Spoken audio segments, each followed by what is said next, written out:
As you probably guessed by now, I'm a little late in getting these two vlogs out. The vlog for this week's episode of Gotham and the vlog for this week's episode of The Flash. There are a few reasons for that, but primarily I was busy working on the newest series of full-fledged reviews. It's They are reviews of something I am very passionate about, so I don't want to rush them, but at the same time, I'm trying to get them out before a certain date, and you'll see why when I actually start to release them. Now, getting back to this week's episode of Gotham, Lovecraft, the fall finale. And it definitely was one of the better episodes. The problems were not as apparent, although there is one big problem that I'll get to, but first, the plot. Bruce and Selina come under attack by Copperhead, or at least I think it's Copperhead, at Wayne Manor, and they are forced to go on the run. And Alfred works with Gordon to find them in the slums of Gotham.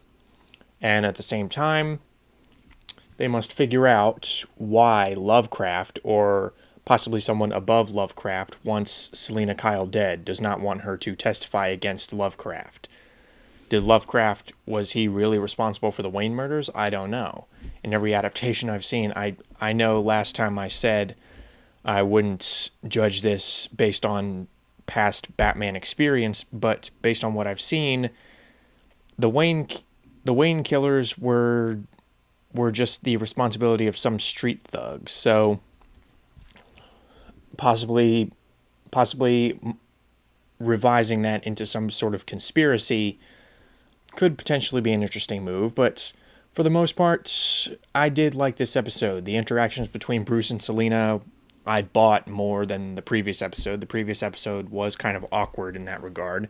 Now that they're actually out on the streets, not only do we get to see Selina more in her home turf, in her own element, but also we get to see more believable interactions with her and Bruce Wayne in that they are not just sitting around talking, because I think that is where these two actors really falter. Not so much Cameron Beekendova, but definitely David Mazouz or something like that.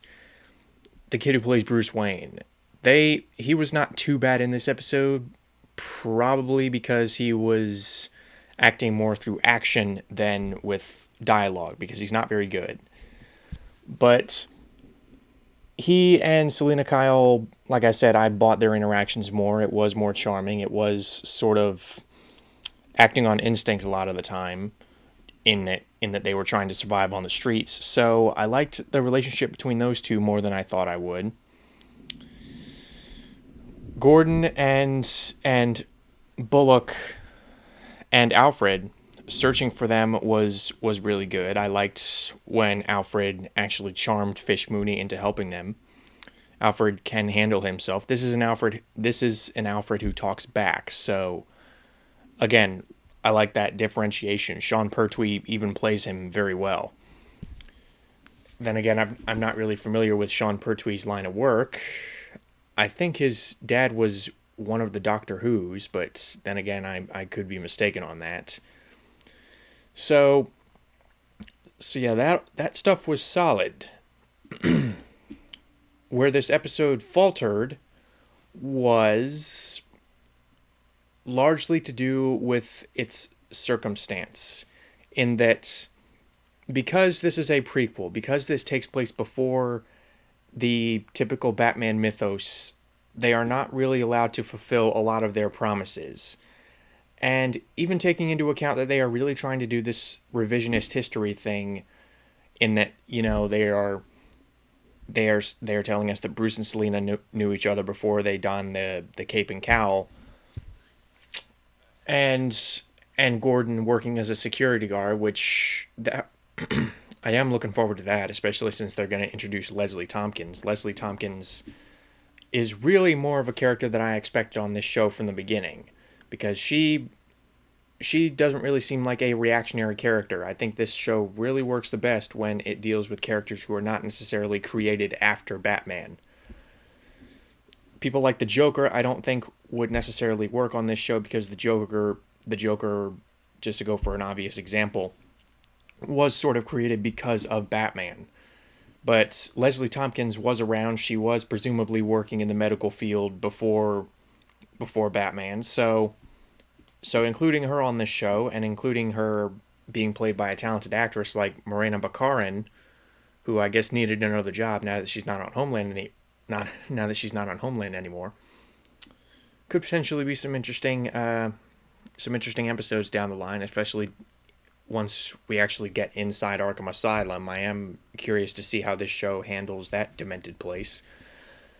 But really, the biggest problem with this show is that it keeps making these promises, but in reality, we can't actually have Gordon and the heroes make any real progress in stopping corruption or taking down this set of crime bosses. We can't actually have that because that actually negates the whole point of Batman, or that actually negates why Batman is needed in Gotham. And again, I understand what this show is trying to do. This not to overuse the word, but revisionist history. But there comes a certain point where there's just some fundamental aspect of the character that you cannot change. Otherwise, it doesn't really become the character anymore. And in that, I mean that if we have Gordon make any real progress, or the police department go through any real meaningful change, then what is the point of Batman? So in that sense, when you see Gordon trying to take down Falcone earlier on in the season, and when you see him and Dent try to take down Lovecraft in this episode, and ultimately get shut down both times, it wasn't really a surprise. But again, it's just, the show is really kind of a victim of its time period,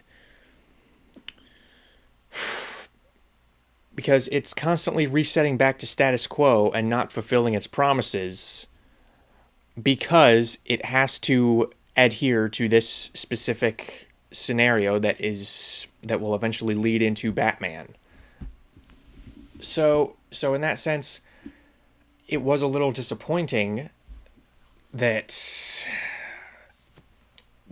there was really no progress made in the Lovecraft, and once again, the show did not fulfill its promise in... The show keeps promising these things. The show keeps promising or setting up the fact that Gordon might actually make a difference. But in reality, Gordon does not have the power to make a difference. So I don't really know how that show is going to get past that. Although, having him as a security guard in Arkham Asylum, which even that is kind of devoid of suspense because we know he is going to become commissioner eventually, it does make for some interesting story potential. So yeah, this episode did have some problems, namely in that it backs off again from what could have potentially been an interesting storyline. I think this show would have worked better, and I think this creative team would have worked better if they had done not necessarily a full-on Batman show, but maybe do kind of like a Batman Year One approach where it has sort of a dual protagonist thing going. Gordon is just as essential of a character as Batman. Really not focusing too much on each one to the point where the other one gets completely ignored. So maybe if they had done something like that, then they would actually be able to take all these risks and go through all of these storylines without necessarily having to back off. They can actually follow through with what they were promising. So yeah, I am sticking with the show. This episode was a good episode. I know I'm not really selling it like that, but this episode, for the most part, I enjoyed. As for Copperhead herself, she was fine, or at least I think it was Copperhead. So, yeah, fall finale of Gotham. Not really anything groundbreaking, but then again, the problems that have plagued this show up to this point were not nearly as apparent here, in my opinion.